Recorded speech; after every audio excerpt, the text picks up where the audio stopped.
අයිබෝවන් යාළුවනේ ඔන්න අද මම ආවේ ඊයේ ලංකාවේ වයිරල් වෙච්ච මියුසික් වීඩියෝ එකක් ගැන කතා කරන්න.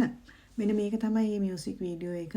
මේ වීඩියෝ එක ඇත්තටම හරි සංවේදී හදවත සසල කරන වීඩියෝ එකක්.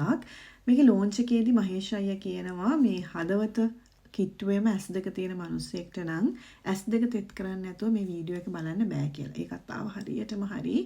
මොකද මේක ඉතාම සහකම්පනයේ තියෙන මිනිස්සෙක්ට නම් ටිකක් බලන්න අමාරු මියුසික් වීඩියෝ එකක්. මිනිස්සුන්ට රිදෙනකොට, මිනිස්සු වේදනාවට පත් වෙනකොට ඒ ඇසුරෙන් කලා නිර්මාණ බිහි වෙනවා. මේ මියුසික් වීඩියෝ එකත් ඒකට හොඳ උදාහරණයක්. ඉතින් මම මේ වීඩියෝ එකෙන් කතා කරන්න යන්නේ මේ මියුසික් වීඩියෝ එකේ තියෙන කලාත්මක භාවය ගැනවත් නැත්නම් මෙහිදී කතා කරන ඩිමෙන්ෂියා රෝගය ගැනවත්. මොකද මේක බැලුවට පස්සේ මට දැනගන්නට ඕන වෙච්ච ප්‍රධානම දේ තමයි මිනිස්සු ඇයි ඩිමෙන්ටික් වෙන්නේ. මොකද සමහර විට ඒක හෙට ඔබට වෙන්න පුළුවන්, මට වෙන්න පුළුවන්, මගේ පවුලේ කෙනෙක්ට වෙන්න පුළුවන්, මම ආදරය කරන කෙනෙක්ට වෙන්නට පුළුවන්. ඉතින් ඒ නිසා අපි ඒ ගැන චුට්ටක් දැනුවත්ව සිටීම වැදගත් කියලා හිතුණු හින්දාත් මට ඒ ගැන දැනුවත් වෙන්න තිබු උවමනාව නිසා මම ඒ ගැන ටිකක් කියවුවා. ඒක කියවද්දි මම දැක්කා හාර්වර්ඩ් විශ්වවිද්‍යාලයේ පර්යේෂණ පත්‍රිකා කිහිපයක් පළ වෙලා තිබෙනවා. එහිදී ඔවුන් කියනවා දිගු කාලයක් තනිකමින් සිටීම ඩිමෙන්ෂියා රෝගය වැළඳෙන්න හේතුවක් වන්නට පුළුවන් කියලා. එතන මම ටිකක් ෂොක් වුණා. මොකද මේ ලෝකයේ මිනිස්සු මෙච්චර කනෙක්ට් වෙද්දී දැන් අපි ජීවත් වෙන ලෝකය හැනම කනෙක්ටඩ් වෙච්ච ලෝකයක්නේ. ඒ වගේ ලෝකයක් ඇතුලේ කොහොමද අපි තනි වෙන්නේ?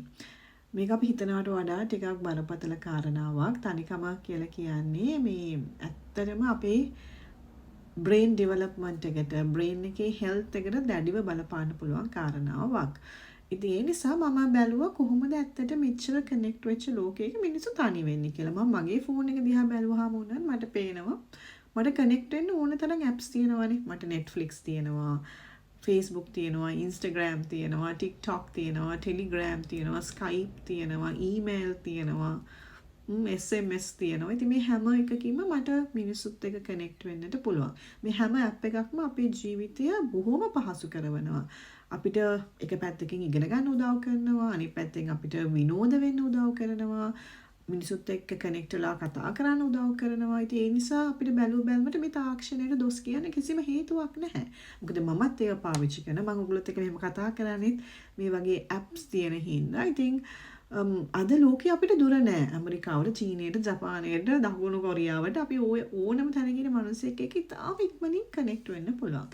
හැබැයි මේ සියලුම ඇප්ස් අපේ ජීවිතය පහසු කරන ගමන් අපි එකිනෙකාගෙන් ඈත් කරනවා. අන්න එතන තමයි ප්‍රශ්නේ තියෙන්නේ. ඉතින් මේ ගැන තව දුරටත් කියවනකොට මම දැක්කා ලෝක සෞඛ්‍ය සංවිධානය කියනවා අද ලෝකයේ මිනිස්සුන් 6 දෙනෙක්ගෙන් එක්කෙනෙක් මේ තනිකම අත්විඳිනවා කියලා. ඒ කියන්නේ බිලියනයකට වඩා මිනිස්සු සමස්ත ජනගහනයේ අපිට ෆෝන් තිබ්බත්, ඉන්ටර්නෙට් තිබ්බත්, සෝෂල් මීඩියා තිබ්බත් ඒත් එක්ක අපි ළඟම තනිකමත් තියෙනවා. අපි මිනිස්සුන් අතරේ තනි වෙලා තියෙනවා. ඒ නිසා මේක හුදෙක් පෞද්ගලික ප්‍රශ්නයක්, මේක සමාජ ප්‍රශ්නයක්, මේක සෞඛ්‍ය පිළිබඳ ප්‍රශ්නයක් විතරක්ම නෙවෙයි. අපි මේක දිහා තව පුළුල්ව බැලුවම අපි දකිනවා මේක ඇතුලේ ආර්ථික ප්‍රශ්නයකුත් තියෙනවා. දැන් අපි මානව ඉතිහාසය දිහා බැලුවාම ලෝකයේ ආර්ථිකය නිර්මාණය වෙලා තිබෙන්නේ ඉල්ලුමට අනුවනේ. ඉල්ලුමට තමයි සැපේ. මොක තමයි ආර්ථික විද්‍යාවේ මූලධර්මය. එතකොට ආහාර කේන්ද්‍ර කරගත් ආර්ථිකයක් නිර්මාණය වුණේ මේ පිළිබඳ අවශ්‍යතාවය ඉල්ලුමත් වැඩි වෙච්ච හින්දා. ප්‍රවාහනය මුල් කරගත් ආර්ථික නිර්මාණය වුණෙත් එහෙමයි. ඊට පස්සේ පසු කාලයක අපි කතා කරන තොරතුරු තාක්ෂණ ආර්ථිකයත් එහෙමයි. දැන් අවුරුදු 5ක් 6ක්වත් නෑ අපි කතා කරන්න පටන් ගන්න attention economy එකක් ගැන. දැන් අපි කතා කරනවා loneliness economy එකක් ගැන. මේ වෙළඳපොළ අපිට විසඳුම් ලබා දෙනවා loneliness නැති කරන්න. හැබැයි උන් ලබා දෙන්නේ අර තාක්ෂණික මෙවලම් වලින් තමයි සියලුම විසඳුම් ටික. අපි ChatGPT පාවිච්චි කරලා අපි තනිකමට අපි chat කරනවා. හැබැයි හාර්වර්ඩ් විශ්වවිද්‍යාලයේ අර මම කියපු ඒජිං ඩෙවලොප්මන්ට් සෙන්ටර් එක කියනවා මිනිස්සුන්ට ඒ විදිහට තනිකම මකා ගන්න ඇප්ස් තිබ්බට ඒ තනිකම ඇතුලේ නිරෝගීභාවය නැති වෙන්න හේතුවක් වෙනවා තමන්ගේ වටේ genuine relationships නැතිවීම. සැබෑ relationships නැතිවීම. මොකද social media හරහා අපිත් එක්ක connect වෙන හැමෝම ඇත්තටම genuineද? ඇත්තටම සැබෑ මිතුරන්ද? ඒවද අපිට අපේ ජීවිතේ ඕන කරන සැබෑ මිනිස් සම්බන්ධතාවයන් බවට පත්වන්නේ. ඒක අපි අපෙන් අහන්න ඕන ප්‍රශ්නයක්. අපේ උපන්දිනයට ඕන තරම් අපිට birthday wishes එන්න පුළුවන්. නමුත් ඇත්තටම උපන්දිනය සමරන්න අපිත් එක්ක කී දෙනෙක් ඉන්නවද? හෙට උදේ නැගිටිනකොට මේ ඔක්කොම social media accounts ටික නැති වෙලා ගියොත් ඔයාට හදිසියක් වුණොත් ඔයාට මුණ ගැහෙන්න කතා කරන්න ඔයා වෙනුවෙන් බලන්න කී දෙනෙක් ඉන්නවද? අන්න එතනදී තමයි අපි තාක්ෂණය සැබෑ මිතුරන්ගෙන් සැබෑ සම්බන්ධතාවලින් අපි ආදේශ කරගන්නට ඕනේ. අපි තාක්ෂණය පාවිච්චි කරන්නට ඕනේ.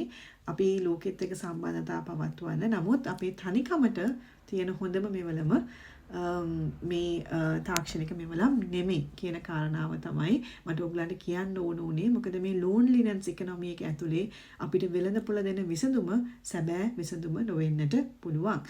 ඉතින් ඒ නිසා පුළුවන් නම් මේ වීඩියෝ එක බලුවට පස්සේ ඔයාගේ අම්මට තාත්තට කෝල් එකක් දෙන්න.